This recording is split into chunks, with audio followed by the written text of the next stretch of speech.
একবার সিরাতে যাবেন, একবার পুলসিরাতের দিকে, একবার হাউজে কাউসারের দিকে পাগলের মতো দৌড়াতে থাকবেন, তার কোনো গুনাহগার উম্মত যাতে জাহান্নামে ঢুকে না যায়।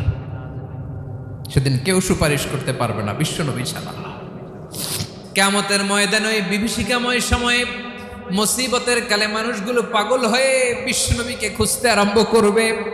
সবাই মিলে বিশ্বনবীর কাছে যেয়ে বলবে, ইয়া রাহমাতাল লিল আলামিন, ইয়া খাতামান নবীন, রাহমাতাল লিল আলামিন। দেখেন আমাদের কি অবস্থা, কি কঠিন বিপদে আমরা আছি, দাঁড়াতে পারি না, সূর্যের আলোতে ঘেমে হয়রান। আজকে কেউ সুপারিশ করতে পারবে না। সব নবীরা অপারগতা স্বীকার করেছে, তারা বলেছে আপনি ছাড়া কেউ নাকি আল্লাহর সামনে দাঁড়াতে পারবেন না, আপনি একটু সুপারিশ করেন। বিশ্বনবী বলবেন, আসো আসো, আজকের দিনে আমি ছাড়া আল্লাহর সামনে কেউ দাঁড়াতে পারবে